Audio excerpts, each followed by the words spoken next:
Oke, oops, sorry. Oke, kita mulai kuliah ya. Oh ya, tolong kasih tahu teman-temannya aja kalau mau ikut kuliah boleh. Ini jadwalnya soalnya asinkron sekarang sih. Asinkron sebenarnya nggak ada kuliah, cuman jadi ceritanya asinkron ini dibuat supaya kita nggak full kuliah online gitu. Kalau full kuliah online, kita dimarahin sama dikti.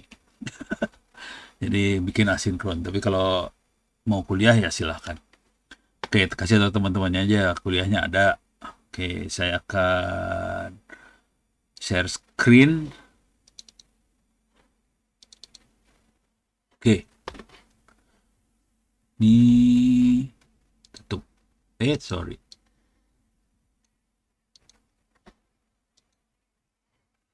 Kalau ada yang mau ditanya silahkan ditulis di chat.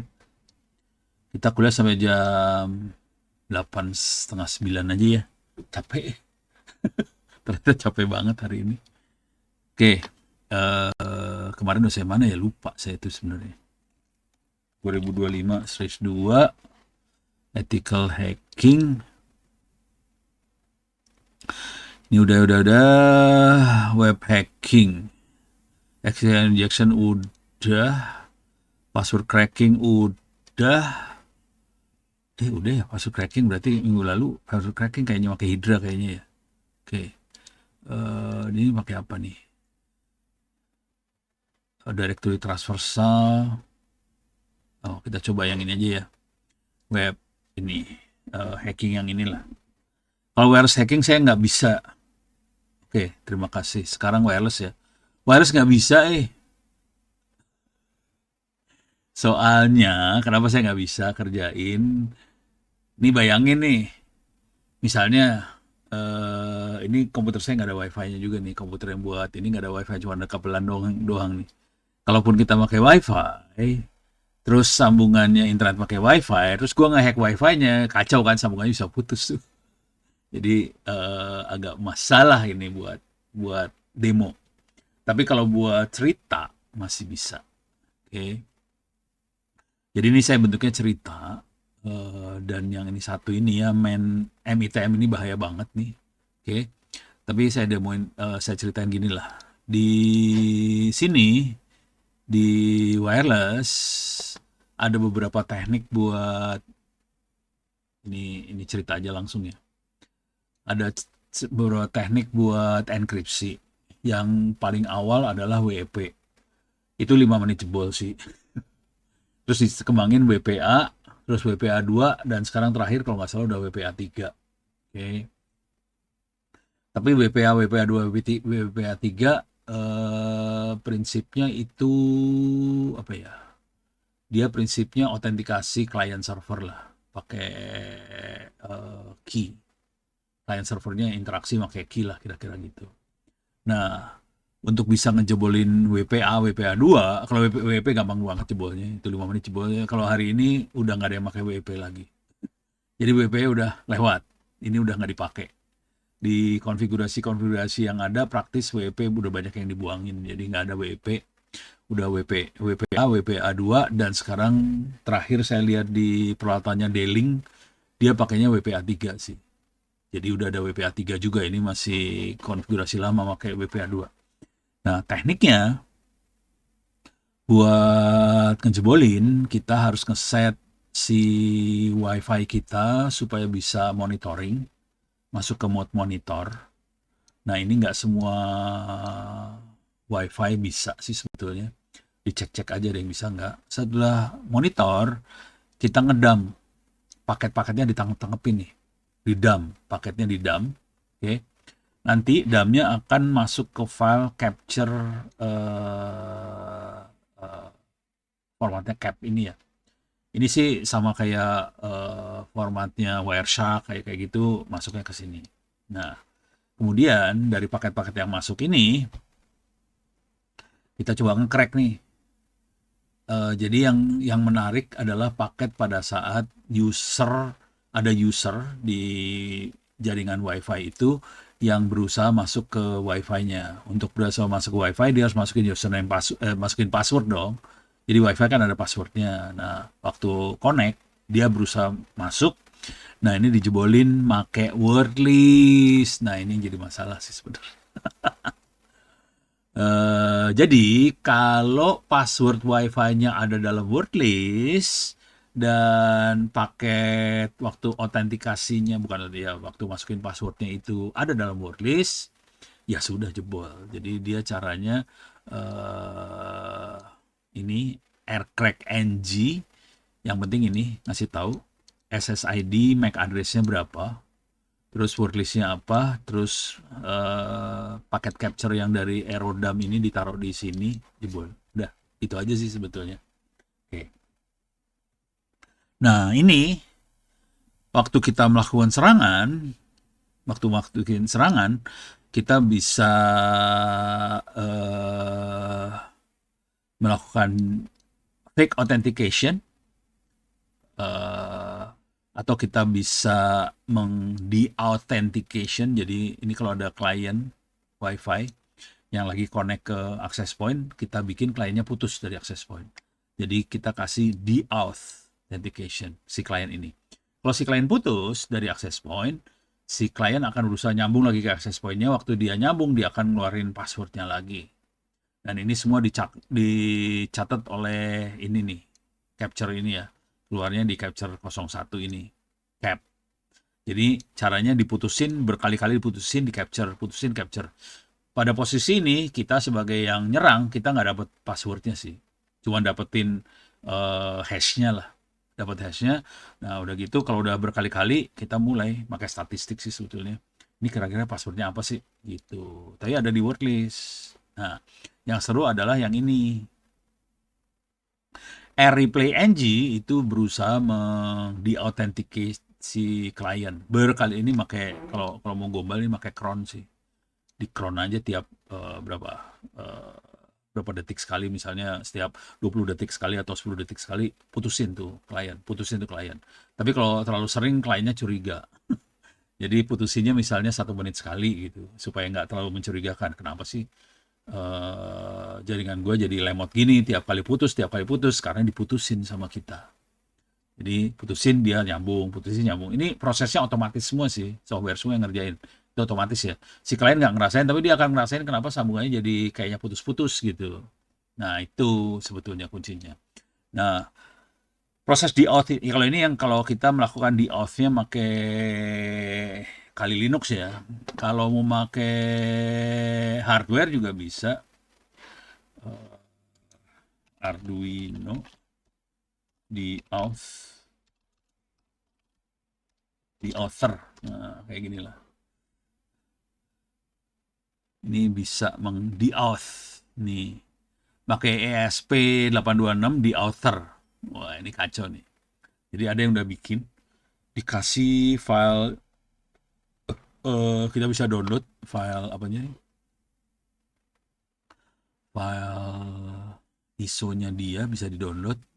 Dia berharap donasi 5 euro, 25 euro, 10 euro gitu, kita donasi. Dan kita bisa ini kalau D1 mini itu berarti ESP8266 ya. Itu WMOS ada. Ada I2C display-nya, kita bisa pilih. Wall. Oke. Jadi kita bisa pakai Node MCU, bisa pakai ini, bisa macam-macam sih, bisa dicobain. Nah yang gombal dari orang-orang ini, mereka nggak kasih source code-nya sih sebetulnya. Jadi dia ngasihnya file binary-nya aja. Oke. Jadi ada beberapa, kalau kita lihat di GitHub, paling sederhana kita cari pakai di outer aja. Ada salah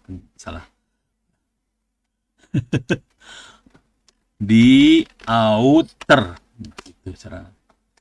Nah ini ada 602 di outer, tinggal cari-cari aja. Ini yang termasuk favorit, yang ini affordable Wi-Fi for testing and learning, ini bisa pakai STM2. Terus apa ada lagi, ini open source ya di outer ke semua Evil Twin Attack. Nah ini juga ada, jadi lumayan banyak Ini dia ngasih image-nya langsung. Berarti tinggal di, oh ini mah gambar, bukan file image. Ininya ya. Ada sketch, tadi perasaan ada sketchnya. Reset sketch, ini buat risetnya doang ini mah. Udah bentuknya Ino. Coba. Nah ini mah to erase all file.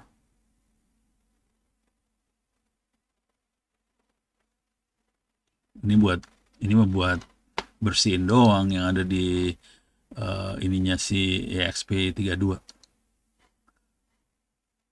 Source code-nya biasanya nggak dikasih soalnya. Coba ini di author dia kasih source code nggak? Iseng aja coba. Dikasih source, geblek. Dikasih source yang ini. Lumayan banyak, silahkan dibaca-baca. Jadi dengan di author ini kita cukup bawa wifi di jaringan, terus kita bikin kacau jaringan, terus tapi kita perlu pakai Kali Linux buat ini ya, nangkep, buat capture dapatan handshake. Nah ini buat nangkepin handshake pakai ini. Jadi ini tetap pakai Kali Linux. Di outernya sih bisa pakai ESP32. Nanti kalau udah dapet ini semua, terus tinggal kita memanen. Ini panen sih, judulnya panen. Itu. Jadi kira-kira kayak gitulah teknik buat ngehajar wirelessnya wifi. Makanya ini susah dipraktekkan kalau online. Kayak gini susah, praktekinnya nggak bisa. Nyerah saya. Oke, itu satu. Ada lagi nggak? Nah ini tadi kalau WP udah nggak menarik. Kalau WP pasti jebolnya udah. Yang ini tadi WPA. Nah sekarang main enable attack. Ini lebih berbahaya lagi nih. MITM berbahaya banget. Oke. Caranya yang globalnya ada yang konsep sederhananya. Ini konsep sederhananya kira-kira gini lah ya.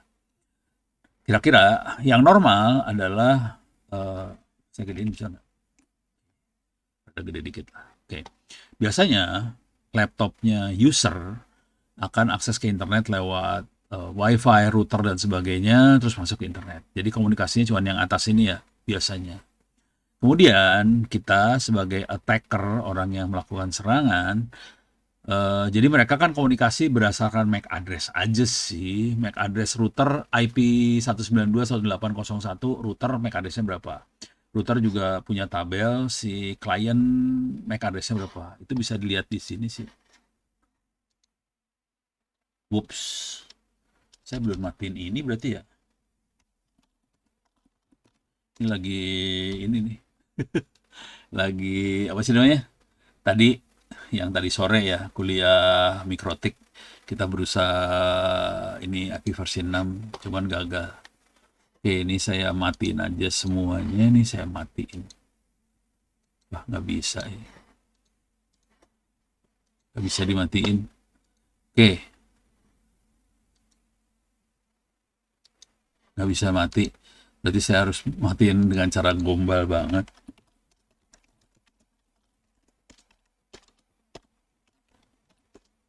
Oke.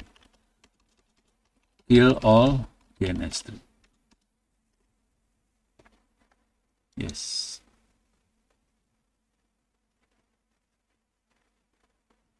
Oke, GNS3-nya dimatiin aja, udah.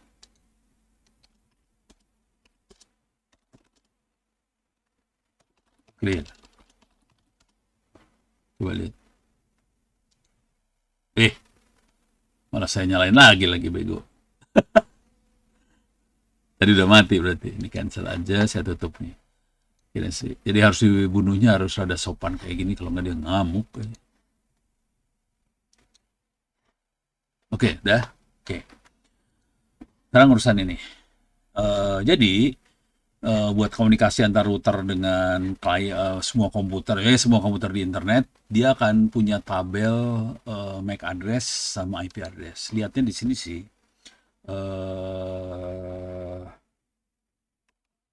Sorry.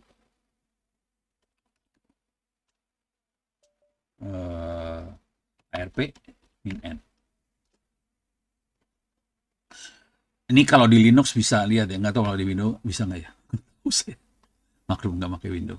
Jadi pakai perintah ARP ini kita bisa dapetin tabel. Ini tabel ini dibikinnya dynamic ya. Jadi antar makhluk-makhluk ini saling komunikasi, udah gitu mereka saling tahu. Oh, IP 192.168.0.132 MAC address sekian, 170 MAC address sekian, 222 IP. Jadi ini dapat semua gara-gara saling nanya satu sama lain. Oke. Nah, karena ini prosesnya nanya satu sama lain, kita bisa tipu. Jadi kerjanya MITM adalah nipu tabel ini sih sebetulnya. Tabel ini ditipu dengan cara dia akan broadcast periodik, cepat, banyak, kita banjirin internetnya bahwa IP ini saya yang punya, IP router saya yang punya gitu. Jadi misalnya kita komunikasi ini, kita lihat ini lagi. Misalnya antara si klien sama si router komunikasi ini dua. Oke. Nah, kan di si klien, si korban akan ngelihat tabel ARP-nya dia. Router 192.168.0.1 MAC address-nya berapa. Si korban lihat di sini. Terus si router juga lihat, misalnya si korbannya adalah 192.168.0.100. 192.168.0.100 ARP MAC address-nya berapa. Jadi ada di tabelnya si router, yang router ada di tabel sini. Cuman tabel itu dibikin karena dia nanya sebetulnya ke jaringan. Dia nanya ke jaringan, jaringan ada nggak yang punya IP address 192.168.0.1? Nah, dia akan jawab, 01 jawab, saya MAC address sekian. Nah, kalau ada hacker yang masuk dan dia yang jawab, walaupun dia nggak punya uh, router itu, nah dia bisa nipu kedua-duanya. Saya yang MAC address-nya, yang IP-nya 192.168.0.100, saya loh MAC address sekian. MAC address-nya bukan MAC address ini yang dikasih, bukan MAC address korban, tapi MAC address komputer si attacker. Ke si korban, kita akan ngasih MAC address-nya routernya ke korban. MAC address-nya si router akan dikasih MAC address. Jadi saling kebalik-balik lah, gitu ya. Jadi ini brengsek nih. Nah, dengan cara itu, karena dua-duanya ketipu, waktu korban ngirim data ke internet, dia nggak akan ngirimnya ke router, dia ngirimnya ke hacker. Dari hacker diterusin ke router, baru ke internet. Di internet juga waktu masuk, routernya juga nggak tahu kan bahwa korban benernya adalah komputer yang ada di depan dia. Dia akan lihat tabelnya dia. Oh, kalau mau komunikasi ke korban, kirimnya ke hacker. Dikirimlah ke hacker. Dari hacker nanti dikirim ke sana. Ini hacker waktu ngirim bisa dibikin otomatis, bisa dibikin manual. Kalau kita pakai software proxy, kayak apa tuh? Ya pokoknya proxy kayak gitu kan kita bisa bikin manual ya. Oke, sekarang dikirim, sekarang ditahan, kayak gitu bisa diatur. Nah, cara nipunya dia pakai ARP spoof. Ini bisa kita lihat di sini perintahnya. Jadi kita harus jadi router, komputer kita harus jadi router. Caranya kita bikin supaya IP versi 4 forwardnya 1. Kalau 1 dia bisa forwarding dari satu interface ke interface lain. Atau di interface yang sama kita forwarding boleh gitu. Nah, terus ARP spoof-nya gini doang sih. Jadi kita spoof, targetnya siapa, gateway-nya mana. Udah ketipu dia langsung. Jadi perintahnya kayak gini, kita nipu kedua arah nipunya. Jadi ini ARP spoof, interface-nya mana, targetnya mana, terus ininya mana. Jadi yang ini misalnya app korban, yang ini router. Nanti tabelnya berubah sih. Ini kalau lihat yang atas ya. Ini aslinya kayak gini. Aslinya kayak gini. Nih. Setelah di spoof jadi yang ini. Gitu. Ini adalah IP address-nya. Ini dikerjain beneran sih waktu itu. Oh, no, ngerjain beneran. Jadi kita ngerubah yang ini. Nah, dengan cara itu si router kalau ngirim nggak langsung ke korban tapi ke hackernya. Nah, ini kalau ke-ping dia ada tulisan redirect host. Next new host. Ada kayak ginian nih, ini ciri-ciri khasnya nih. Ciri khasnya kalau lagi ditipu nih. Ada kayak ginian ya, redirect host. Jadi ada host yang relay-nya. Padahal nggak boleh harusnya. Ada new next hope. Ini ada new next hope. Itu ketipu tuh. Oke, ini ciri khasnya.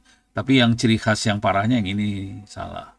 Jadi sebenarnya solusinya gampang sih buat ngatasin serangan yang kayak gini, kita bikin ARP table-nya jadi static. Sebenarnya sesederhana itu static. Cuman kan user biasa nggak bisa bikin static. Jadi ini ada ARP kan ini minus n tuh biar ngasih list ya, tapi dia tidak nge-resolve name-nya, namanya minus n tuh name nih. Jadi ini tidak dirubah jadi domain. Kalau mau ini bisa dirubah jadi, kalau minus n dia diamin aja nggak jadi domain. Kalau mau dibikin statik minus S jadiin statik dia. Gitu. Jadi ada yang bikin statiknya ada bisa di sini sih. ARP minus H. Oke. Jadi ini statik. Kalau N numerik aja nggak pakai ini. Kalau kita mau delete bisa delete apa segala macam bisa diatur-atur sih sebetulnya. Jadi tekniknya seperti ini. Oke, jadi yang kalau mau apa aman banget kita bikin statik. Cuman ini puyeng kalau komputernya banyak kan pusing ngeset satu-satu.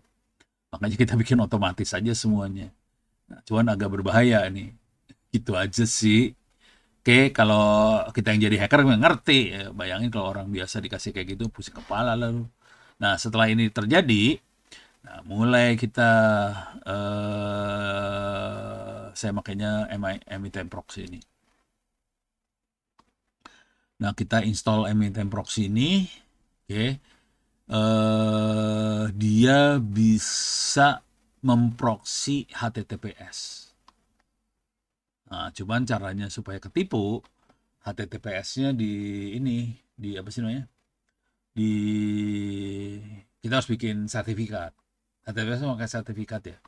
Jadi kita bikin sertifikat, sertifikatnya self sign. Nah, ini kalau keluar pakai sertifikat self sign, ini keluar yang gini sih. Browser and trusted. Nah, keluar gambar seperti inilah. Nih, the site security, oh sorry. Kira-kira kayak gini ya, tergantung browsernya lah. The site security is not trusted, apa segala macam. Atau yang kayak gini lah, kalau di, apa sih namanya, di Chrome, keluarnya yang sebelah, ini harus diklik dulu. Ya udah pokoknya, tau lah kalau udah pernah pakai Chrome, pasti pernah ngelihat. Ini yang kayak gini pernah lihat nih. Nih, your connection is not private, ini Chrome. Kalau yang ini Chrome nih, biasanya keluar kayak gini Chrome. Oke. Kalau yang satu lagi Firefox itu masalah. Nah, ini keluar kayak gini-gini ya. Nih, keluar kayak gini. Nah, ini berarti kita sertifikatnya bukan yang asli dari sebelah sana. Ini ada yang sertifikat palsu di situ. Cuman kalau user biasa, ini kejadian benerannya sih. Waktu itu kita lagi melakukan, bukan kita maksudnya, temen lagi melakukan pentest. Pentestnya adalah pentest helpdesk-nya internet bank. Jadi kita pura-pura jadi customer bank, terus kita nanya ke helpdesk, Mbak, ini saya ada sambungan tulisannya this connection is untrusted. You may have Firefox sekali apa gini ya, terus apa-apa, terus di sini ada oh ini nextnya nggak kelihatan ya. Kalau di yang satu lagi kelihatan. Ini yang di sini. Ini ada hide advance. Kalau kita hide ini kan ada ininya, nanti ada yang nextnya ada nih ya. Nah, waktu si bang ditanyain sama temennya lagi pentest, ini dia lagi pentest ya, bukan korban sih sebetulnya. Dia pentest, dia cuma ngecek pengetahuannya helpdesk-nya bang. Mbak, saya dapat your connection is not private, terus apa yang harus saya kerjakan? Nah, banknya karena si helpdesk-nya nggak pintar, helpdesk-nya bilang di next aja Pak, pokoknya supaya jalan. Nah, ini pas masalah banget kalau udah kayak gini. Kalau di allow ya sudah, berarti dikasih izin supaya trafficnya lewat ke hackernya. Yang mana tadi gambarnya? Oh, udah nggak ada ya? Nggak ada. Uts. Nah, masuknya ke sini. Jadi diizinin supaya traffic bisa lewat ke si attacker ini. Jadi kalau di allow, diizinin lewat sini. Kalau nggak di allow, nggak bisa lewat sini. Jadi selamat sih nggak di allow. Itu pentingnya yang makhluk tadi sih sebetulnya. Tapi kebanyakan orang allow. Soalnya kita pengen connect ke sana. Nah, terus kalau pakai MITM proxy ini installnya kayak gini, ya sertifikatnya kalau mau nggak ada error itu sertifikatnya harus ditanam sih, ditanam di browser atau di korban. Terus jadi ini kita melakukan ini ya, spoofing, forward di allow, IP tablesnya di redirect lah segala macam. Terus jalannya MITM proxy, caranya MITM proxy, mode transparent, SSL insecure diaktifin. Nah kalau udah kayak gini, ini saya praktekin beneran sih waktu itu. Kalau ini udah dipraktekin beneran, ini kalau ada orang yang pakai HTTPS, misalnya lagi internet banking, pakai HTTPS, dapat passwordnya asli. Yang ini perintah ini bikin passwordnya keluar, walaupun pakai HTTPS. Tapi harus di allow dulu pakai tadi ya sertifikatnya di allow dulu. Nah kalau nggak di allow nggak bisa. Kalau di allow jadi bisa. Itu. Jadi kuncinya adalah bukan kunci lah kali ya. Doanya adalah adminnya nggak pinter atau usernya sok tahu, allow aja. Ya sudah, selamat dah. Kira-kira gitu aja. Ini passwordnya keluar, bener-bener keluar. Walaupun pakai HTTPS, keluar. Dan yang pakai SSH juga jebol. Pokoknya yang secure jebol semua sih pakai kayak gini. Jadi ini parah banget. Yang ini parah sekali. Gitu. Karena kita bisa ngelihat soalnya. Ya, beres ya. Jadi ini adalah yang wireless kira-kira kayak gini, tapi agak susah buat didemoin. Karena ini jaringan jadi kacau banget kalau didemoin. Saya zoomnya jadi putus. Kalau mau demo bener harus offline sih. Kalau yang ini agak susah kalau online. Ada pening. Tapi mudah-mudahan bisa kebayang nih. Kalau mau dipraktekin paling gampang bisa kalau wifi susah ya. Kalau pakai wifi susah. Tapi kalau mau gampang bisa pakai GNS3. Ini GNS3 ini bisa disimulasiin pakai tiga komputer lah. Sama satu router misalnya Mikrotik. Terus kita simulasin satu yang buat nipuin router sama klien. Terus servernya di ujung sebelah sana bisa diakses. Itu kira-kira. Jadi nggak pakai wifi sih. Kalau pakai wifi agak susah ini. Itu. Beres ya. Tapi lumayan berat itu karena soalnya pakai apa? Nah ini ada MITM SSH juga nih. Yang ini yang buat ngejebolin SSH. Ini pakai MITM SSH buat ngejebolin SSH. Cuman ini jarang orang user biasa pakai SSH jarang. Jadi ya ada yang bikin MITM proxy SSH ada. Cuman karena orang jarang make ya nggak menarik sih sebetulnya. Yang menarik yang HTTPS itu. Karena hampir semua makanya HTTPS. Ya udah passwordnya jebol semua. Kira-kira gitu. Jadi ada MITM SSH, ada SSM proxy, SSL strip saya nggak terlalu berhasil kalau nggak salah. Lupa saya. Oh lihat lognya aja. Oh ini keluar nih. Oh keluar, berarti saya waktu itu berhasil. Ya ini caranya gitulah. Nih user password secret key-nya dapat di sini. Oke. Jadi bisa pakai yang ini juga kalau mau coba. Jadi ada beberapa nih catatan-catatannya. Ini saya catatannya berapa puluh tahun yang lalu sih. Belasan tahun yang lalu, coba kita lihat history. Jadi tulis 2017. Jadi berapa tahun yang lalu itu? 10, 8 ya. 8 tahun yang lalu lah kira-kira. Udah lama sih emang. Oke. Cuman persiapannya lumayan buat ngotak-ngatik ngoprek kayak gini, harus nyiapin komputer segala macem, nyebelin sih. Tapi ya gitu deh. Hasilnya cuma gituan aja. Ini kalau dilihat history aja, ini misalnya ini ada 3 kali ngedit. Ini jam 3 pagi. Ngoprek, jam 3 pagi iseng ngoprek. Coba yang ini, MITM proxy 2. Oh ini masih belum dikerjain nih. Masih bahasa Inggris nih. Berarti ini saya biasanya history cuma satu. Tuh cuma satu kan. Dark coding. Oke. Tahun 2017 juga April. Ini 2017 sih mulai ngoprek kayak gituan. Udah lama sih. Oke, deh. Coba kita lihat lagi. Ups. Coba 2025 minus 2.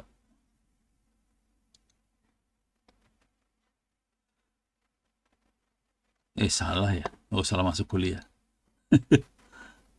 Coba. Salah mas. Keklik 2 kali. Ini kliknya bisa 2 kali cepet ya. Ethical hack. Jadi ini udah kebayang while hacking. Cuman saya nggak bisa demoin. Kesulitan demoinnya. Oke. Password udah. Soceng. Ini sorry ya, ini saya bakal cepet. Tapi nanti kalau ada yang pengen mau pesen, mau yang mana didemoin, tolong bilang-bilang aja pakai email atau apa, biar saya siapin. Mudah-mudahan bisa. Soceng, social engineering, soceng ini teknik yang dipakai zaman dulu kala. Ini jujur dulu ya, ini zaman dulu kala socengnya masih blow on sih sebenarnya kategorinya. Oke lah, ada tool namanya Social Engineering Toolkit. Ada, oke, bisa dibaca-baca. Tapi kalau kita ngerti filosofinya, ini bisa di-set apa segala macam. Oke. Kalau kita ngelihat filosofinya, teknik yang dipakai untuk social engineering hari ini lebih parah. Gitu. Karena dibantu AI sih, jadi soceng yang sekarang kita lebih banyak pakai AI. Pakainya pakai deepfake, bisa pakai apa namanya? Ini kebetulan lagi di sebelah saya lagi ada server lokal bisa nyalain nih. 927.300 3.000. Nah, ini kita bisa bikin pakai Olama server lokal di sini sebelah saya langsung. Kita bisa bikin deepfake. Kalau saya sekarang Soceng tidak akan ngikutin yang ini sih sebetulnya. Ini saya tutup. Ini tutup. Jadi saya tidak akan ngikut materi yang ada di sini lagi ya. Cuman kalau mau baca-baca boleh. Ini ada simulasi phishing segala macam ada di sini.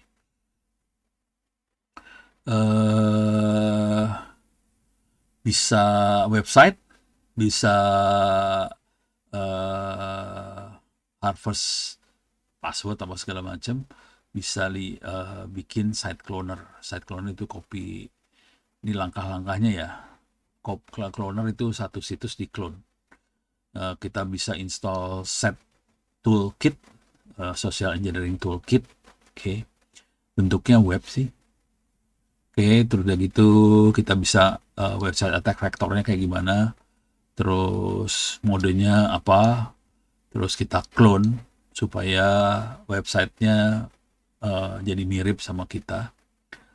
Terus ini langkahnya ya. Setelah milih Anda milih masukkan URL itu yang nggak tiru, misalnya Facebook, Gmail, keluar kayak gini. Terus kita konfigurasi IP address-nya ke server phishing kita. Oke, jadi phishing dia. Nah, kalau ada orang yang ketipu, keluar kata-kata we got a hit, username passwordnya dapat. Kira-kira kayak gitu ya. Oke, itu teknik social engineering yang make social engineering toolkit. Ini ada di Kali Linux harusnya. Ini ada di ini 2024.3. Sekarang udah 2025 nggak tahu. Nah, kalau saya sekarang social engineering udah pakai kayak ginian sih sebetulnya. Oke. Cuman DeepSeek rada nggak bisa bahasa Indonesia, lebih senang pakai Gema. Tapi kita harus ngarang ininya ya, ngarang ceritanya apa segala macam.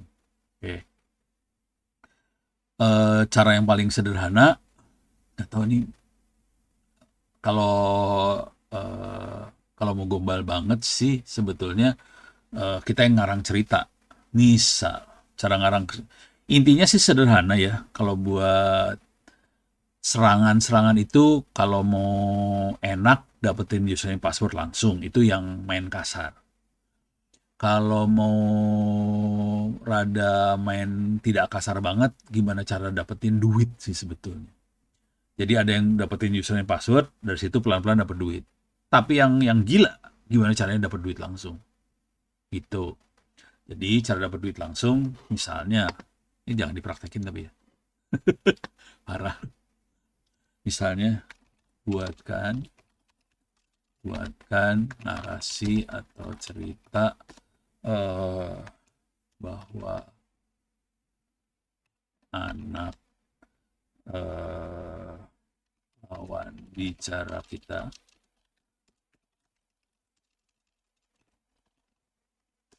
sebut ya namanya siapa, namanya misalnya Agus, eh, sekolah di eh, mana misalnya Unpad, eh, ditangkap polisi karena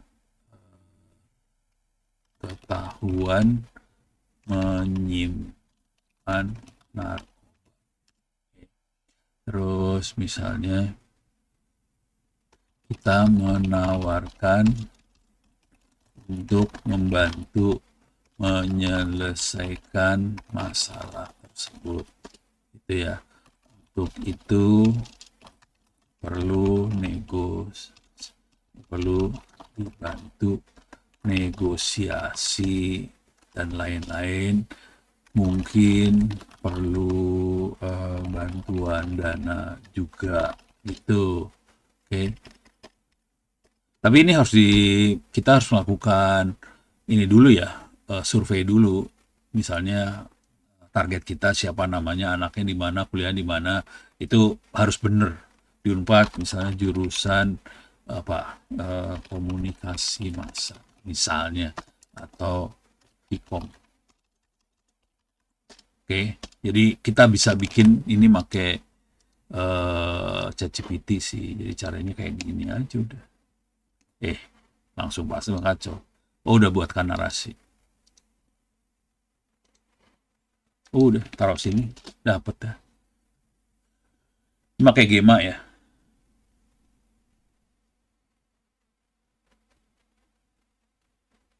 Narasi kok keluarnya kayak gini. Ya udah, ini gayanya dia. Coba kalau kita lihat ke ChatGPT. Jadi bisa dilihat masing-masing. Kalau Grok gimana dia? Gemini lah. Keluarnya gimana?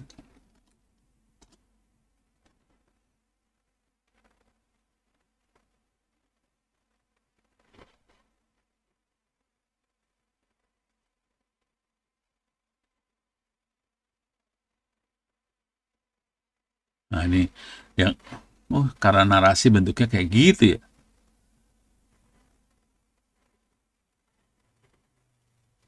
Nah ini. Jadi ini proses socengnya sekarang udah dibanti.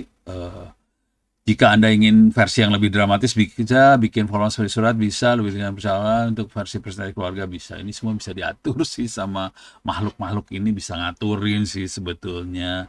Jadi itu socengnya udah mulai kayak gini bentuknya. Kalau sekarang ya. Nah, yang gila kalau ini dimasukin ke dalam knowledge lokal, udah gitu kita tembakin LLM ini ke server WhatsApp misalnya. WhatsApp, kita bikin WhatsApp client yang bisa berinteraksi langsung sama orang secara otomatis, tektokannya jadi cepat banget. Oke, itu bisa banget. Jadi kebetulan saya lagi bikin ini juga sih. Buku. Ini lagi bikin buku ya. Jadi Soceng yang sekarang lebih parah sih. Kalau udah ngerti teknik parah banget. Ini lagi bikin buku. Ini bukunya N8N. Jadi makanya N8N, tapi jangan dipakai yang jahat-jahat ya. Ini ide doang, bukan mengajarkan Anda berbuat jahat sih, tapi ya gimana ya. Biar tahu aja bahwa separah itu sih teknologi sekarang. Ini N8N tujuannya sih buat ngomong, bisa web scraping, apa segala macam nih. Nah ini masih dalam proses penulisan, belum selesai. Karena lagi ngecek semua source code-nya bisa jalan bener apa kagak. Di sini diajarin misalnya yang buat WhatsApp kita makanya Waha. Waha tuh buat WhatsApp. Saya langsung loncat aja ya ke konfigurasi si Waha ini. Supaya bisa ngomong WhatsApp dengan N8N, kita perlu install Wahanya. Ini install Wahanya pakai, saya gedein. Bisa digedein kagak ya? Control plus. Oke, nah udah lumayan gede. Jadi si Waha ini, jadi ini bloknya kayak gini ya. User WhatsApp komunikasi sama WhatsApp web session, terus ngomong sama Waha Docker ngomong sama N8 workflow. N8 workflow-nya nanti bisa ngomong sama Olama yang tadi saya kasih lihat.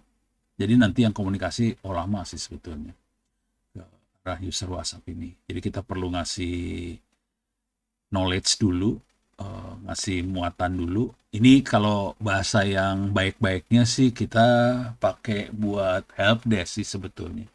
Jadi kita misalnya buat UMKM ya, kalau kita punya produk apa, kita kasih knowledge-nya dulu ke LLM, ke Olama. Nanti Olama akan ngomong sama N8N workflow-nya, dia bisa ngomong ke Waha Docker supaya bisa ngomong ke WhatsApp. Instalasinya kayak gini sih. Pakai Docker Compose ya, Docker Compose. Kita harus install dulu Docker Compose YML-nya.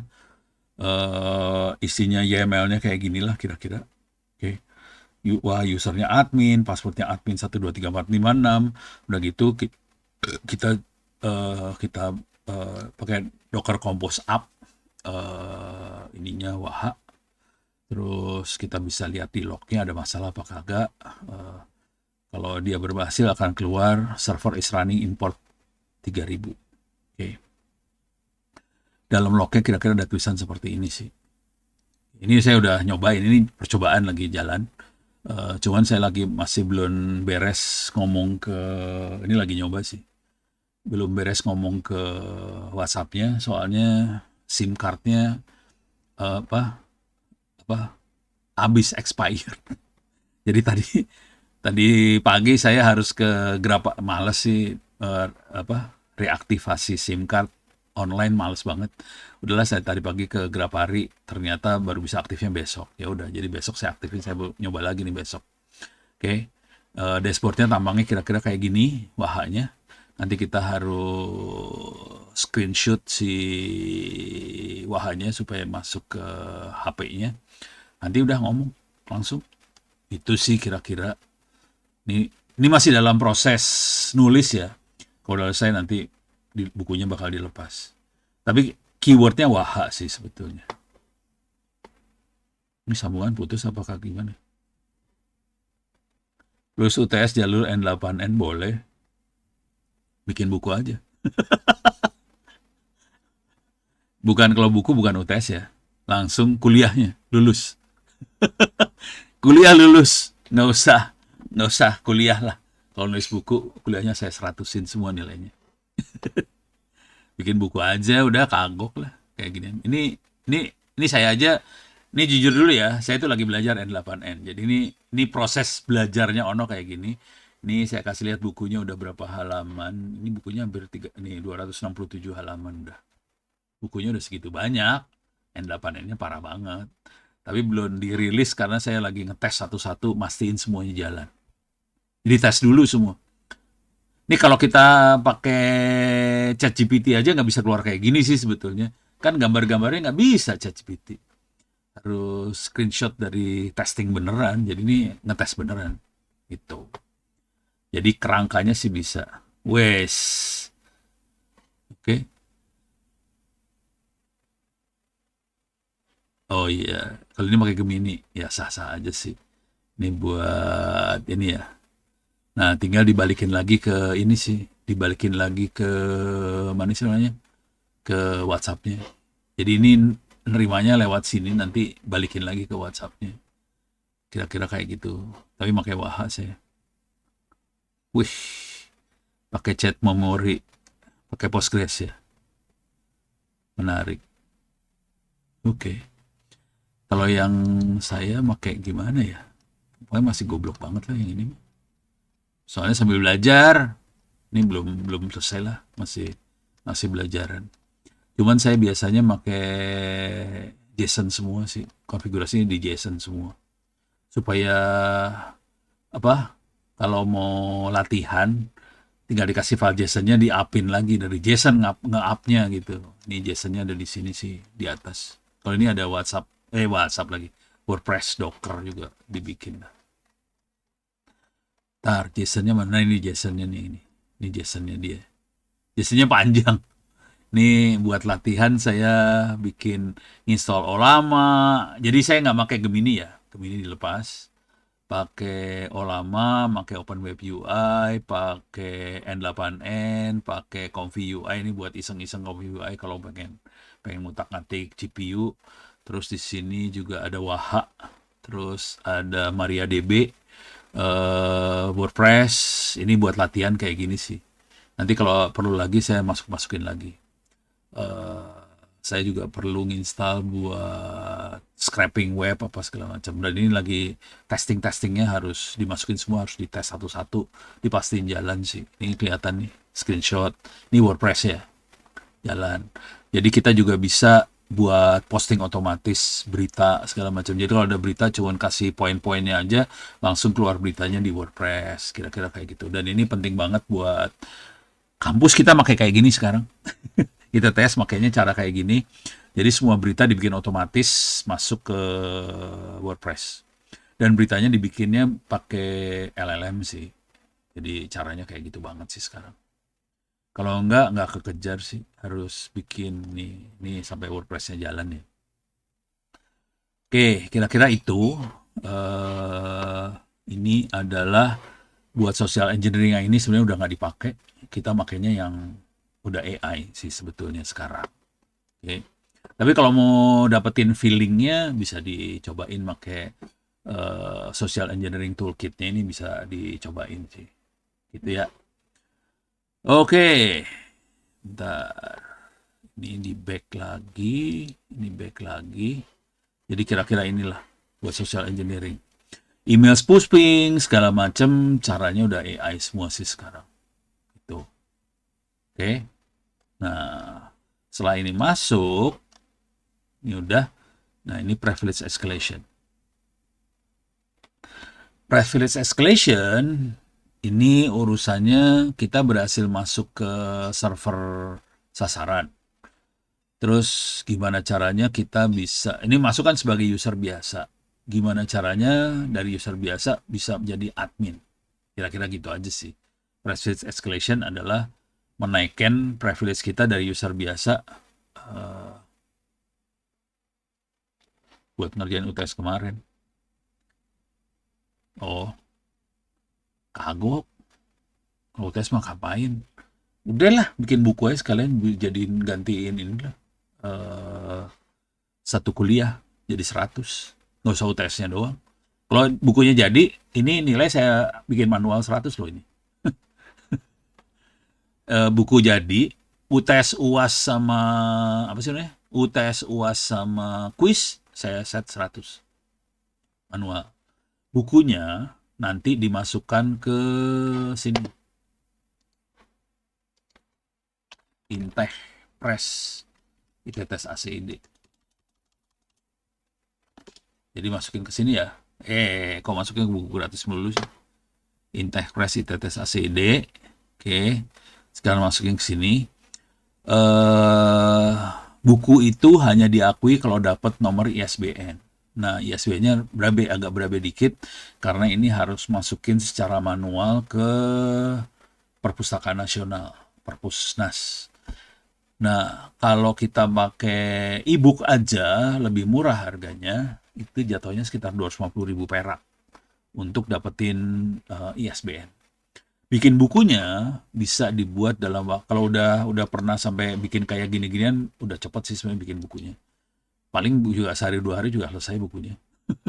Cuman bukunya kalau bisa dibaca sih di sini kalau nggak salah saya bikin ini di atas. Di general saya tulis biasanya. Nah, ini general ada. Pengajar akan lebih suka kalau Anda menulis buku untuk dapat nilai A daripada mengerjakan ujian. Jadi saya lebih suka kalau ada nulis buku sih sebenarnya daripada ujian. Jadi ujian buat saya udah nggak penting. Kalau buku saya lebih hargain. Kenapa buku lebih dihargain?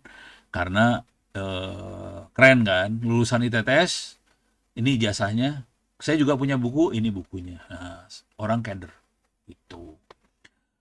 Kalau mau lebih selamat lagi, nulis paper jurnal habis ini. Ini saya lagi ngebimbing anak-anak Intek buat nulis paper jurnal nih. Gitu. Jadi kalau nulis buku, nilai 100 untuk semua kuis UTS UAS di set manual. Gitu. Oke, cara nulis bukunya sendiri bisa dibaca di sini sih, s.id free OEP ebooks. Jadi tadi s.id free OEP ebooks. Kalau nggak saya masukin ininya ya. s.id /free OEP ebooks. Oke, silakan akses URL itu, masuknya ke URL yang ini. Nanti ada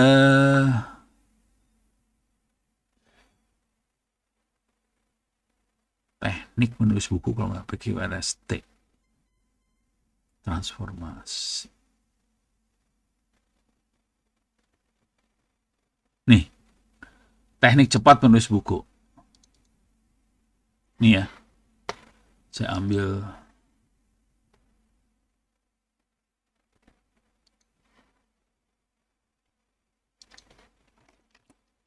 itu URL-nya. Ini bukunya tentang teknik cepat menulis buku jurnal dibantu AI. Nih bukunya. Ini bukunya ada berapa halaman nih?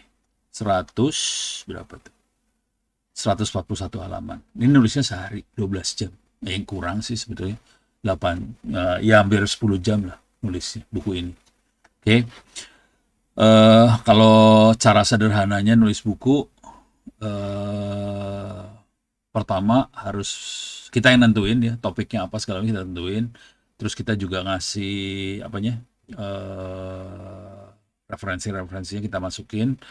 Terus kita pertama kali topik referensi kita upload, terus kita tulis gini, buatkan daftar isi buku tentang ini berdasarkan referensi yang saya attach. Nanti keluar tuh daftar isinya. Setelah daftar isi keluar, tetap kita ngupload referensinya, tolong buatkan subbab ini. Cuman kalau mau enak, tolong buatkan subbab ini, pastikan mudah dibaca oleh pemula, pastikan ada contoh-contoh soalnya, tergantung kalau bab 1 mungkin nggak perlu contoh soal ya, contoh skrip. Kalau udah bab-bab yang lanjut tuh, yang bagus ada contoh-contoh skrip-skripnya gitu. Contoh, kalau tadi make N8N, skripnya harus kalau saya lebih ke JSON ya, JSON-nya dimasukin tuh buat N8N. Jadi orang bisa dengan mudah nanti niru apa yang kita kerjain gitu. Beres ya? Jadi buku kira-kira logika berpikirnya gitu sih. Bikinnya 10 jam juga selesai sih. Satu hari nongkrong duduk, fokus nulis buku, selesai. Cuman kalau mau selamat waktu sidang sarjana, sarannya nulisnya bukan buku sih. Nih, menulis jurnal dibantu AI. Yang ini yang penting nih sebetulnya. Kalau untuk selamat sidang sarjana. Ini jujur dulu ya, nulis jurnal sama nulis skripsi bebannya sama sih. Tingkat kesulitannya sama, sengsaranya sama. Kalau saya daripada nulis skripsi mendingan nulis jurnal, saya kasih URL-nya, saya taruh di sini URL-nya. Nah, deh. Jadi yang satu buku, yang satu jurnal. Kalau jurnal, kalau mau gila, tapi jurnal butuh ini ya, jurnal butuh riset sih. Kalau buku nggak usah riset. Kalau buku tinggal cari-cari aja buku-buku tentang N8N atau apa di Google, terus kita tulis ulang jadi bukunya kita, beres. Jadi nggak usah riset, kalau buku lebih gampang. Jadi kalau buat kuliah ini, kalau mau nulis buku itu oke banget. Saya langsung set 100 dah. Jadi nggak usah banyak cincong lah. Nah, tapi kalau mau baca-baca ini boleh diambil. Ini satu folder ini, PDF free ebooks, bisa klik kanan, download. Download aja satu folder itu, 2 giga sih. Kalau di download semuanya 2 giga, nanti bisa dibaca buku-bukunya itu semua. Itu ya.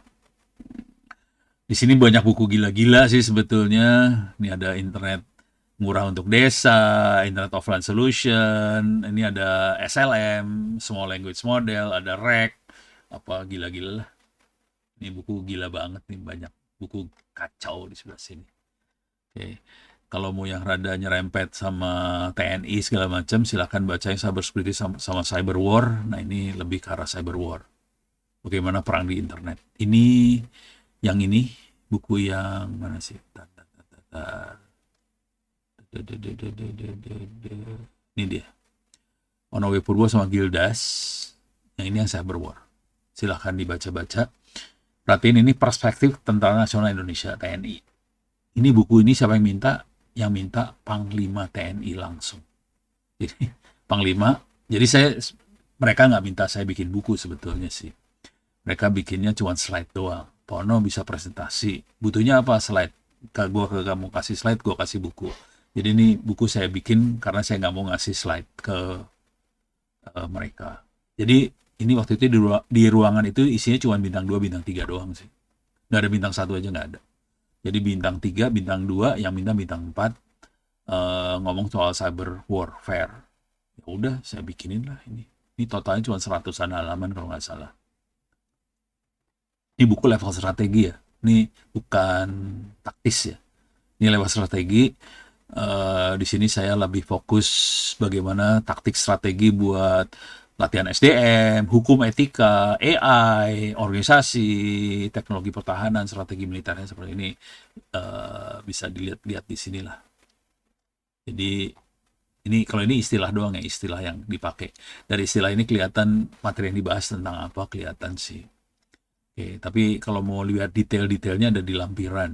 Detailnya ada di lampiran sih sebenarnya.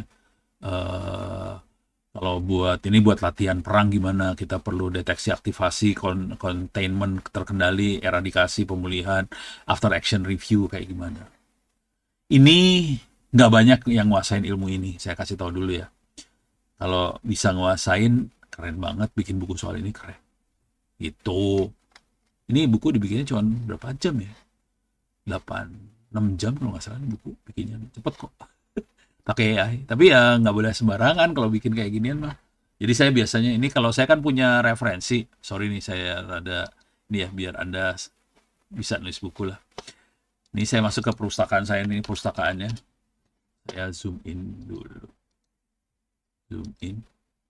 Saya zoom in lagi.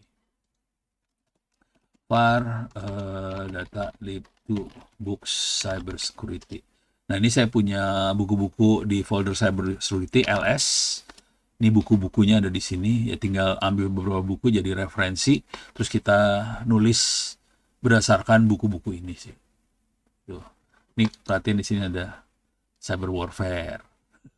Ada cyber warfare. Coba bentar ya. Saya clear dulu layar. Sorry. Clear layar. Oke. LS bintang war. Yang ada kata-kata war-nya. Ini ada buku-buku yang ada kata war-nya, ada banyak. Bukunya banyak.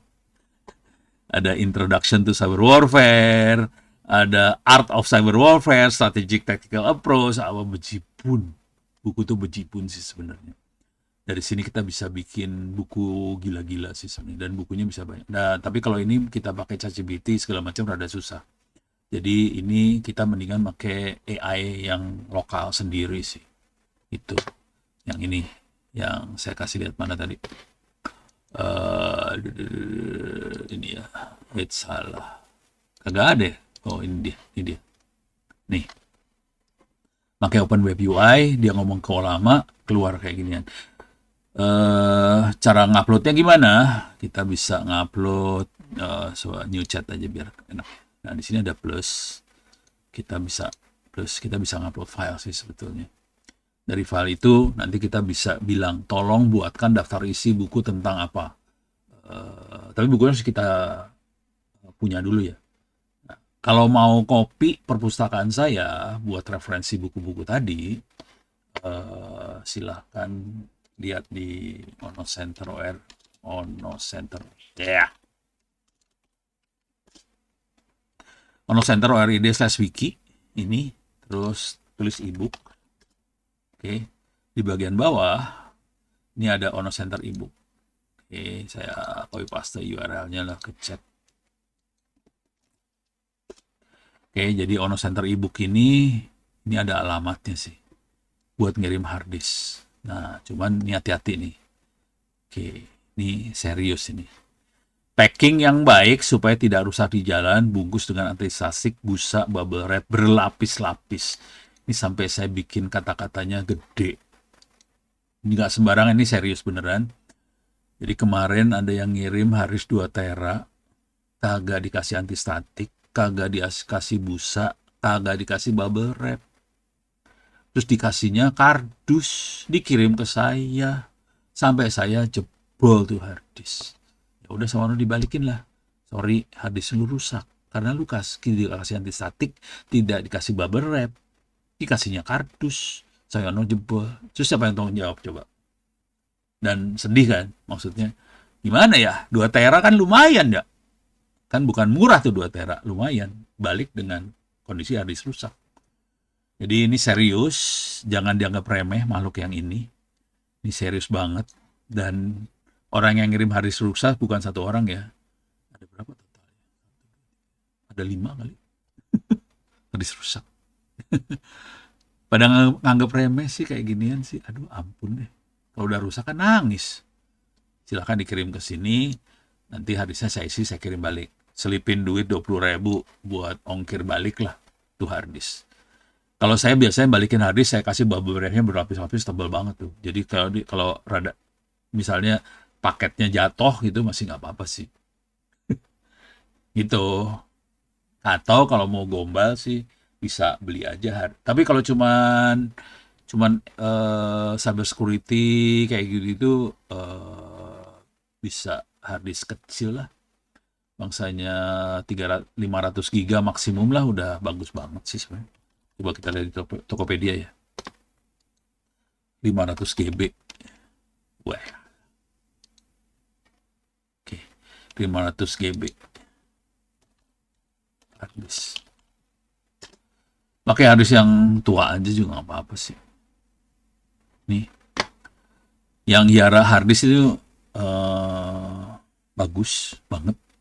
Kalau dia packing tuh kasih lapisannya banyak. Ini oke. Ini recommended banget nih. Tapi harganya lumayan. Harddisknya. Beberapa saya pesen harddisknya nggak dikirim, duit dibalikin. Jadi ada beberapa yang modelnya kayak gitu. Dia nggak ngirim harddisk, duit dibalikin. Ya sudah, nggak jadi. Tapi kalau yang ini dia bagus. Dia ngirim. Tapi harganya segini nih. Sekarang. Bisa dicoba-coba aja harddisk yang mana. Nanti mudah-mudahan dikirim lah. Tapi kira-kira 500 giga lebih dari cukup kalau cuman buat ini. Kalau mau di bawahnya juga bangsanya 300-an giga juga masih oke lah sebetulnya. Itu harddisk kayak gitu ya. Jadi rate-nya 100.000 tuh harusnya lumayan dapet sih. Oke. Kalau ini harddisk baru nih kayaknya yang Yara tuh harddisknya baru. Soalnya pas saya cek Sentinelnya baru 100% semua. Udah gitu waktu lifetime-nya kelihatan belum pernah dipakai, masih 0, jamnya masih 0. Jadi ini baru banget kalau yang Yara. Makanya harusnya rada mahal. Yang ini juga oke kayaknya. Tapi nggak tahu, saya selalu yang ini sih sekarang kalau beli. Beres ya? Oke. Itu sorry jadi ngelantur. Tadi gue harus ngomongnya apa sih tadi? Lupa sampean. Oke, kita balik. Urusan ini ya. Soceng ya, social engineering. Jadi Soceng kira-kira kayak gitu. Sekarang kita akan coba lanjut. Ctrl F 2025-2. Ethical hacking. Soceng cuman gitu aja sih kira-kira. Sorry, sebelum terlalu jauh saya cek nilai ya, grades. Oke.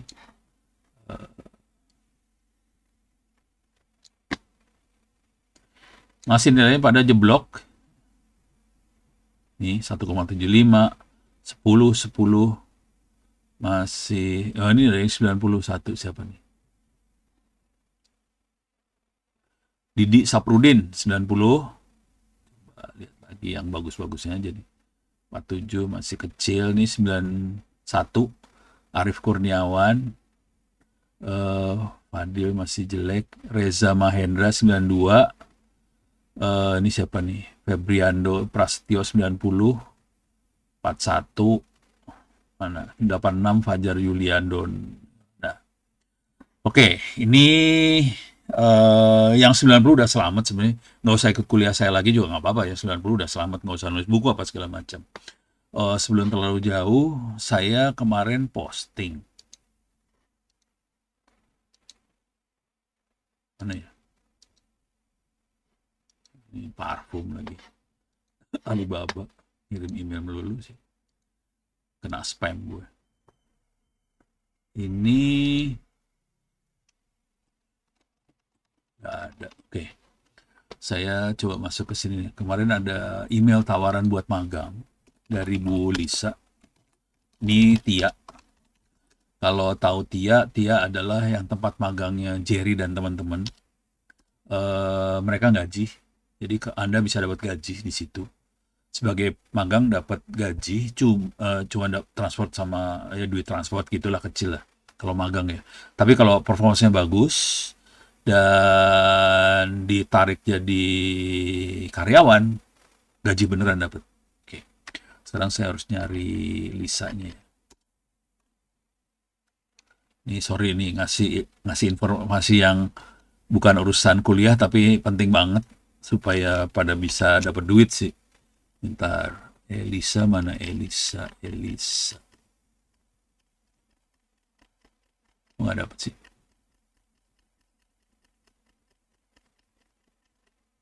Eka Ayu.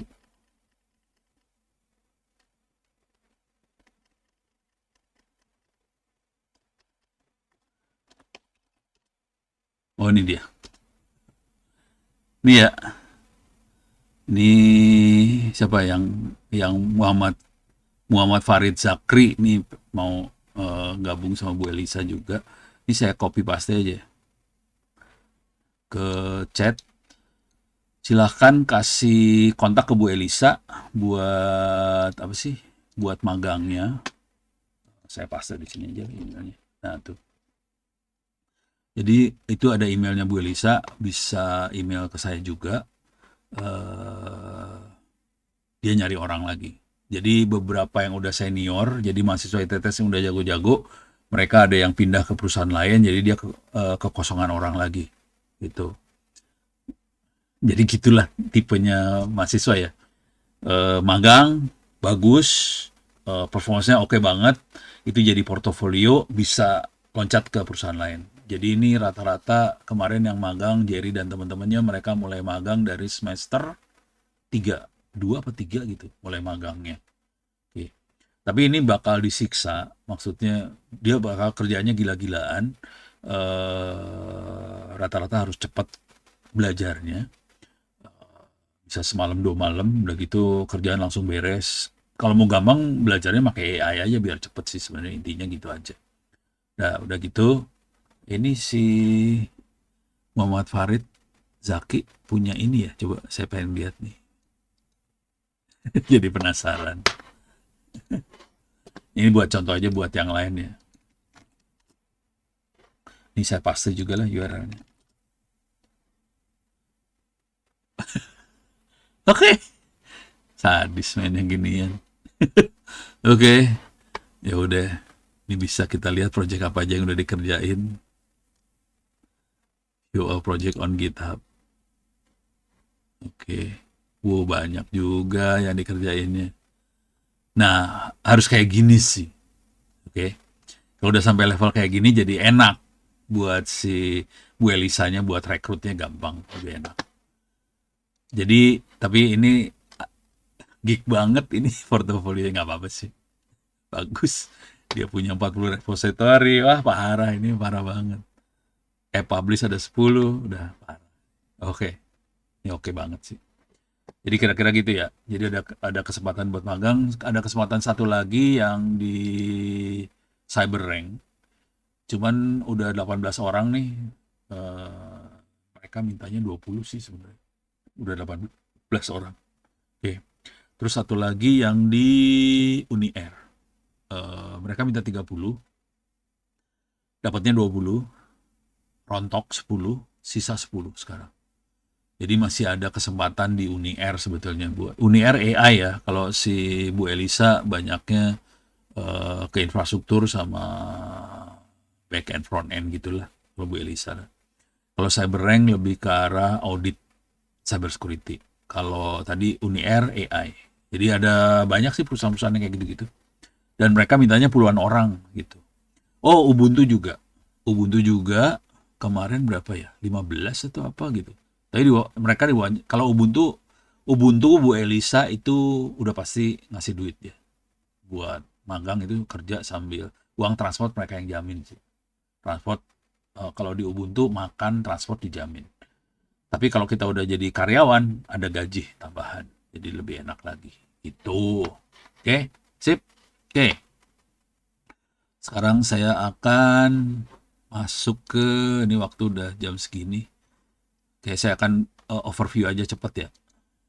Karena oke, ini Wallace hacking overview aja. Soceng overview, privilege escalation ini supaya kita bisa naik dari user biasa jadi admin. Oke. Kita baca konsepnya aja. Kalau kalau ini saya lagi mikir ya, kalau saya ada waktu, saya bisa demoin mudah-mudahan minggu depan. Mudah-mudahan nggak ada masalah. Cuman ini soalnya ini hari Jumat, seharusnya nggak hari Senin saya. Senin itu ternyata capek, soalnya saya puasa. Jadi pas malamnya kecapean ternyata nggak kuat. Jadi saya bentar semester depan saya mungkin minta ganti jangan hari Senin, capek soalnya. Supaya energi masih gede gitu. Kalau udah ini capek banget. Oke, jadi ini overview aja. Privilege escalation adalah teknik digunakan penyerang attacker untuk meningkatkan akses mereka dari user biasa jadi admin lah kira-kira gitu. Konsekuensinya apa? Dia bisa akses lebih kemana-mana, akses file system apa segala macam, dan meningkatkan tingkat kerusakan. Kira-kira contoh praktis dari privilege escalation adalah kita bisa masuk ke web server sebagai user biasa, terus melakukan pengintaian, terus nemuin aplikasi yang lagi jalan di server itu, dan kita cek ada overflow di buffernya nggak. Kalau ada ya kita exploit aja di situ. Itu kira-kira dengan kerangka ini dapat menjalankan code dan hak istimewa sistem seperti root atau admin. Ini kalau di aplikasi. Kita juga bisa lihat file konfigurasi yang salah. Konfigurasi berisi kredensial pengguna dan aksesnya lebih tinggi. Menggunakan kredensial ini, password ini kita bisa login sebagai user yang lebih tinggi, kira-kira gitu. Dan kita bisa manfaat sudo, cari backdoor, cari keterangan kernel. Teknik umum untuk escalation adalah cari kerentangan, baca log, gunakan tool otomatis, exploit DB, metasploit dan sebagainya, supaya kita bisa exploit atau soceng. Yang paling parah soceng. Kalau kita jadi admin harus sering latihan kayak gini, bukannya untuk supaya sistem kita aman secara teknik ya.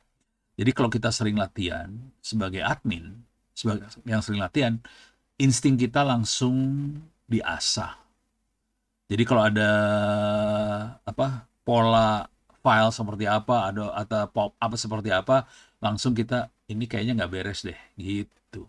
Jadi latihan-latihan seperti ini sebenarnya untuk mengasah supaya kita lebih tajam. Kalau ada yang nggak beres kita tajam banget gitu. Saya mungkin juga kurang latihan sih. Cuman yang paling kerasa tuh waktu itu istri dapet WhatsApp yang .apk itu dapat WhatsApp. Udah gitu gambarnya dari Dirjen Dirjen Pajak, Kementerian Keuangan. Tulisannya, Anda kurang bayar pajak, silahkan diklik aplikasi ini. Nah, istri saya ngeklik. Saya nanya cuma simpel-simpel aja. Kamu klik, iya. Ya udah, tuh HP di format aja. Bener, ternyata itu brengsek gitu. Ya, insting itu kita bisa dapat kalau kita udah sering latihan sih. Sering latihannya bukannya buat ngamanin sih, tapi akhirnya ngasah insting kita gitu. Itu ya, pencegahannya bisa patching itu, terus akses dibatasin banget, hanya yang benar-benar yang diperlu orang tertentu yang bisa akses yang gila-gilaan, firewall, monitoring system itu. Tapi latihan ini penting sih. Jadi kalau boleh saran sih, kalau misalnya nanti kerja, latihan itu bukan cuman buat kita aja yang jadi admin, tapi kita harus melatih user untuk diserang. Kalau nggak gitu, user kita nggak tahu serangan itu seperti apa gitu. Jadi kita harus cari cara di GitHub, bikin trojan, bikin virus, tapi virusnya dibikin baik, trojannya dibikin baik, kita serang. User kita diserang sendiri. Dengan cara itu user, tapi kan logika berpikirnya gini ya, waktu kita bikin trojan, bikin virus segala macam, trojan itu biasanya lapor ke yang bikinnya. Saya berhasil nyerang ini, passwordnya ini apa segala macam lah. Dia akan lapor sih ke yang bikin. Fitur lapornya tetap kita pakai supaya kita tahu trojan ini nyerang user yang mana gitu. Lapornya tahu, dan laporan ini nanti jadiin laporan buat manajemen di perusahaan. Cuman fitur yang rusaknya jangan diinstal.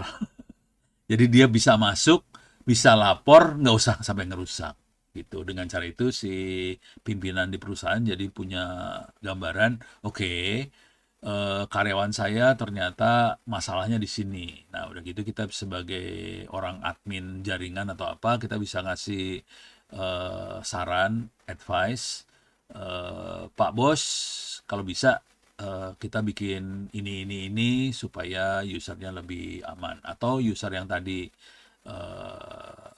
abai sampai ngeklik, kita tegur sih. Pak, Bu, minta maaf. Komputer Anda bisa kita masukin virus karena Anda ngeklik tadi gitu. Ini ini contoh yang beneran kejadian kemarin ya. Ini siapa ya? Astra sih. Ini Astra. Astra Finance atau mana lupa lah. Astra nih. Si adminnya gelo di adminnya. Jadi adminnya gila banget. Kacau nih adminnya gila banget. Dia bikin virus, trojan dan sebagainya. Tapi baik sih, virusnya nggak jahat. Dia ngirim ke grup dong. Tahu nggak ngirimnya pakai HP-nya siapa? Yang dipakai buat ngirim HP-nya bos. Bosnya setuju sih. Dihajar pakai HP. Ini bayangin, ada virus dikirim di grup perusahaan APK pakai HP bos. Kan orang baca ini bosnya yang ngirim, diklik langsung dapat banyak. Langsung ditegur semua, ini bahaya ya. Walaupun ini yang ngirim bos lu, jangan sembarangan diklik. Jadi ini latihannya gila. Oke, kuncinya di situ sih sebetulnya. Itu adalah teknik supaya, jadi kalau kita masuk ke dunia kedokteran ada dua teknik buat nanganin penyakit. Kalau penyakitnya udah masuk, itu namanya kuratif, cure.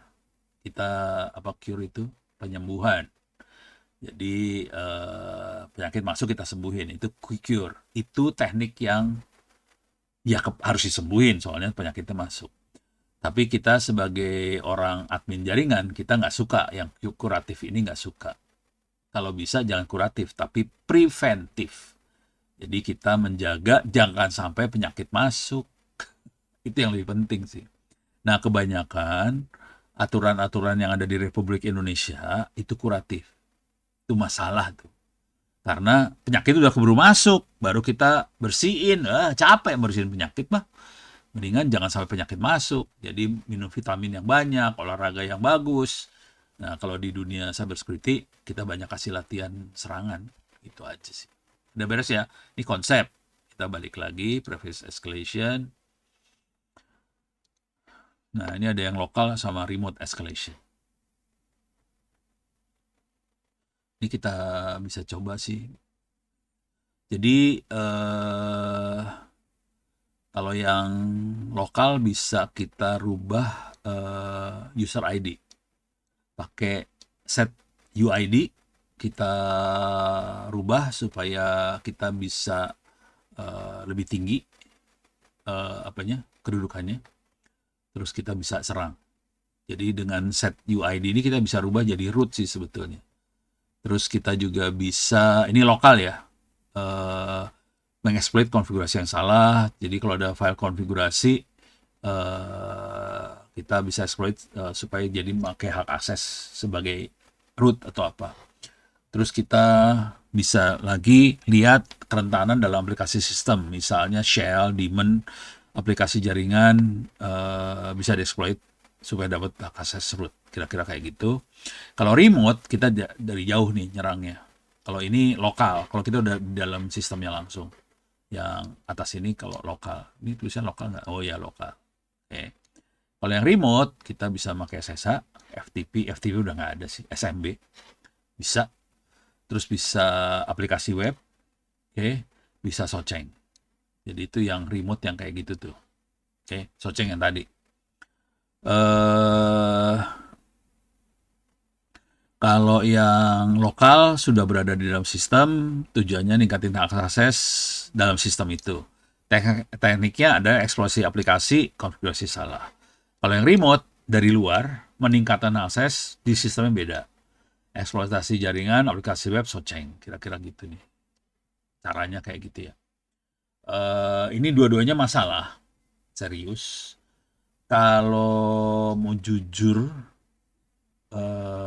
contoh hacker yang keren, yang jahat tapi keren sih sebetulnya, adalah hacker-hacker yang dipekerjakan oleh judi online. Itu parah.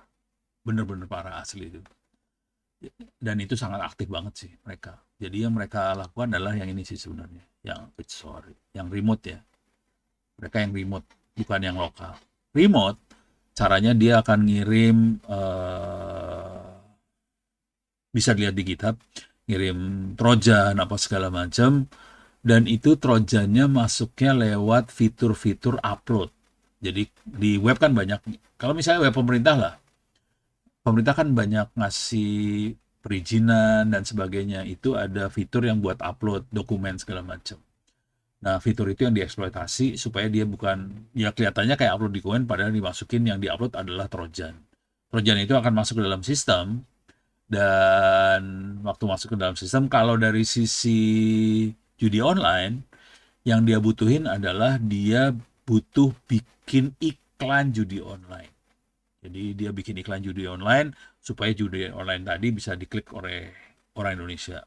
Dan hari ini duit yang ke transfer ke judi online ini, kemarin ngobrol sama teman-teman di PPATK ya.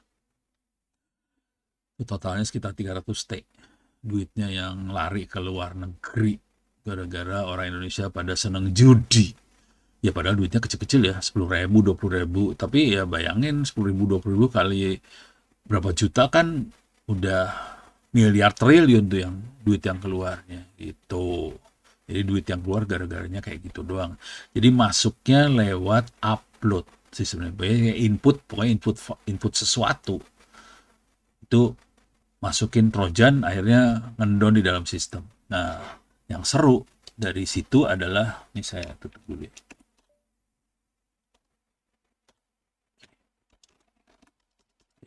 Alah. Kenapa dia?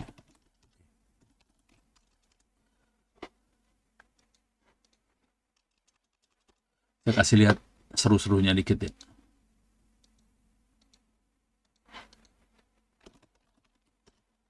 Oke, sudah.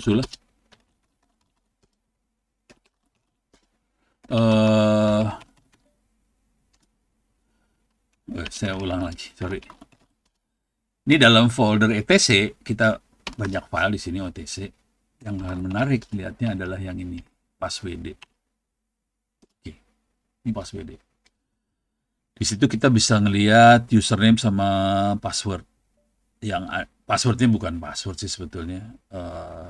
Ini kayak di sini, bentar. Ini saya lagi masuk ke file mana ya? Ini ada ono nih.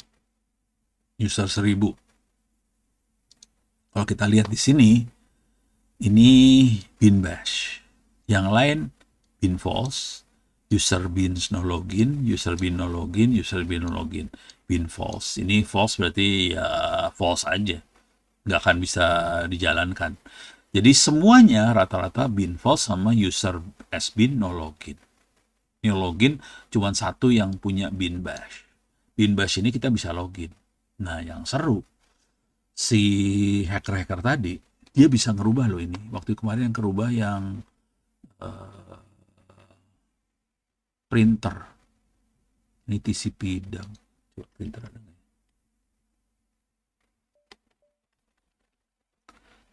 LP.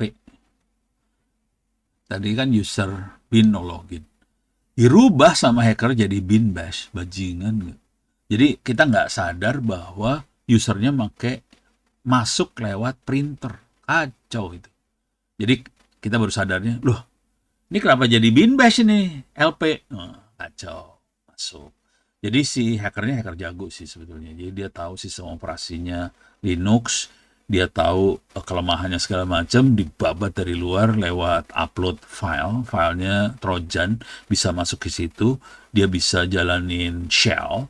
Di shellnya itu dia langsung bikin anak tuh programnya, anaknya bentuknya file PHP, PHP-nya buat iklan judi online, kira-kira kayak gitu.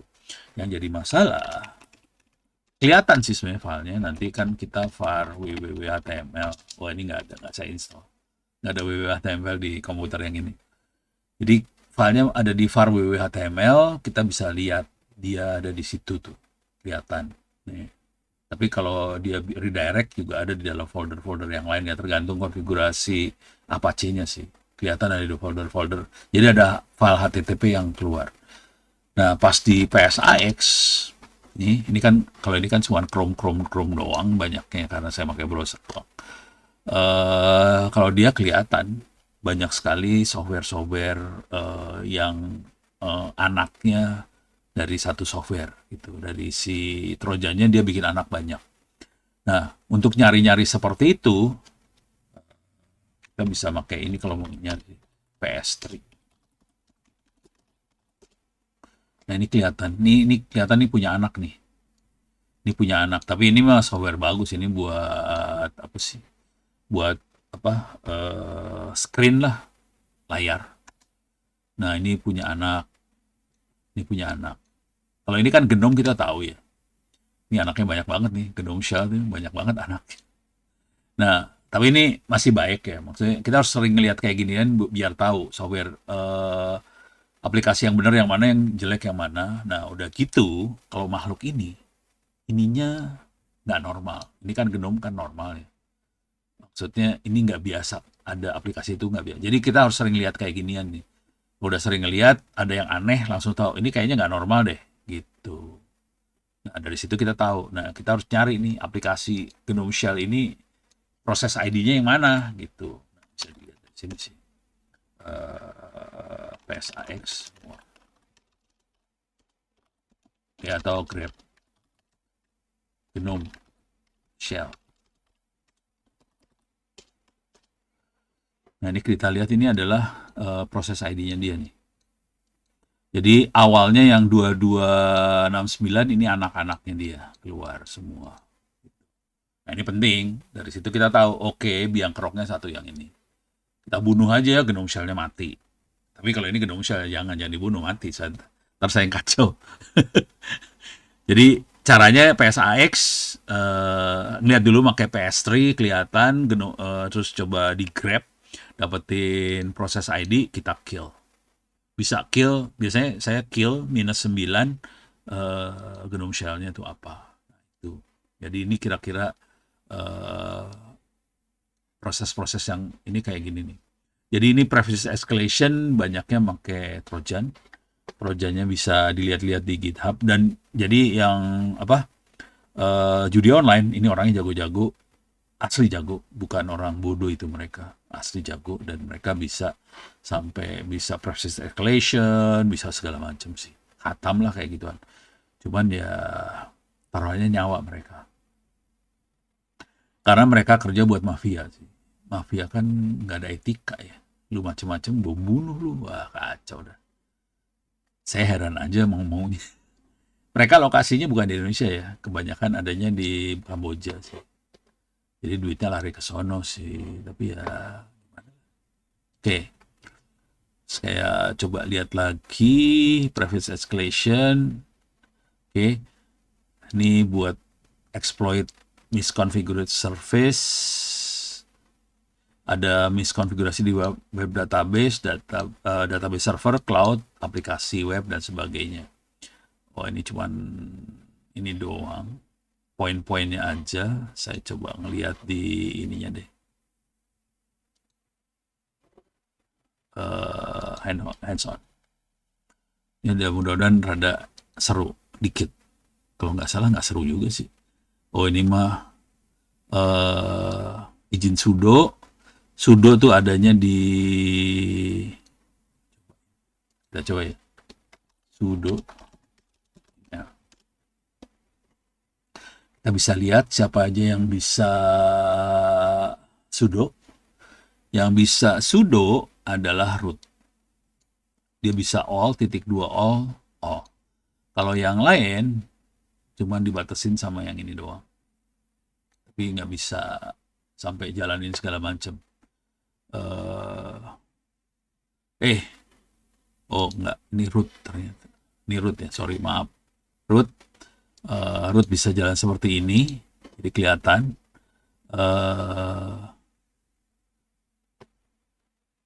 Oh, sorry. Kalau ada all, no pass wd, user bin find, ini berarti udah di, ini ya, sudah di exploit. Jadi user bin find itu bisa jalan tanpa password. Ini parah banget. Bisa jalan root tanpa password. Terus kita bisa jalanin shell sebagai root, pakai exec. Terus kita ini execute bin bash. Jadi kita langsung bisa bin bash jadi root. Beres, habis. Jadi ini kalau pakai sudo. Nah, sekarang metode yang satu lagi adalah kernel. Di kernel kita bisa lihat kernelnya uname in R, gitu ya. Kita bisa lihat nih, buat lihat kernel sih gini, name in R. Kernelnya. Kernel saya 1.14.0.13. Bisa ngelihat kalau pada pakai Android, bisa ngelihat juga di setting software atau mana, nanti kelihatan juga versi kernel Android yang dipakai berapa. Android juga Linux juga, jadi dia pakai kernel versi berapa. Ini 2.14.0 termasuk kernel rada baru. Kernel paling barunya nggak tahu berapa, bisa dicek sih di sini kernel.org.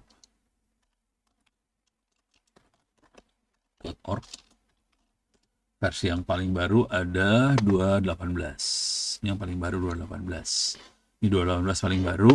Sementara yang saya pakai adalah 2.14. Jadi yang saya pakai adalah stable kategorinya. Ini 6.12. Ini yang di atas inilah. Jadi masih 2025 sih. Oke. 2025. Nah, sekarang dari situ kita coba lihat, ini bisa dieksploit untuk Ubuntu 18. Ini kurang Ubuntu. Jadi kita bisa cari exploitnya. Jadi kita harus cari exploit ya. Ini untuk 2204. Yang saya pakai 2404. Jadi ini nggak jalan sih sebetulnya. Jalannya buat Ubuntu 1804. Kita bisa install, jadi download dari GitLab ini, exploit yang nomor sekian 47106, terus unzip JCC, jalanin, terus jalankan time shell, dapat dirty pipe ini yang menggunakan preference escalation. Cek versi ini, dia jika rentan, contoh karena Anda dapat mengenai berada di GitHub ya sebagai root. Jadi caranya gini sih. Oke. Yang lain lagi untuk Windows 10 bisa insecure service permission, tidak dikonfigurasi benar. Terus caranya adalah untuk melihat bisa dieksploit apa enggak, access check. Ini authenticate user bisa dimodify sih. Tapi saya nggak bisa demoin, saya bukan pengguna Windows yang baik sih. nggak pakai window. Contoh lain ada token impersonation, ini bisa juga dikerjain. Untuk yang Windows saya tidak nyaman karena saya tidak pakai Windows. Kira-kira kayak gitu. Jadi kira-kira gitu ya. Iyalah, balik deh. Oke, sampai sini ada pertanyaan. Tolong kerjain kuis UTS UAS sampai selesai. UAS juga. Kalau mau hidupnya lebih gampang, kalau nggak mau ngerjain ujian ya, silahkan bikin buku soal ethical hacking. 200 halaman. Pakai AI aja bikin bukunya. Silakan tadi yang saya terangin baca cara bikin bukunya. Silakan bikin buku itu 200 halaman. Terus diterbitin di sini. Intech Press ITTS ACD. Udah. Anda nggak perlu kuliah saya lagi sih. Itu bisa kerjain sehari selesai 200 halaman. Bisa sehari. Cuman buku yang bagus banyak contohnya ya. Kasih contohnya yang banyak. Masukin sini, ya udah itu buat gantiin kuliah. Cuman kalau bukunya bagus, bisa saya rekomendasiin buat gantiin skripsi. Itu kalau bukunya bagus. Cuman kalau skripsi kalau mau lebih keren, nulis paper jurnal sih. Kalau skripsi yang keren, nulis paper jurnal, bukannya apa-apa. Dosennya juga keder kalau Anda bikin paper jurnal, itu aja sih. Kalau buku, dosen masih ngeliat, cuman buku doang, gue juga bisa. Kalau paper jurnal, itu mulai orang respect gitu. Oke, sip. Ada pertanyaan lagi? Nggak ada? Aman? Aman lah ya. Oke, baik. Terima kasih. Saya tutup dulu pertemuan kita hari ini. Mudah-mudahan bisa bermanfaat. Billahi taufiq walhidayah. Assalamualaikum warahmatullahi wabarakatuh.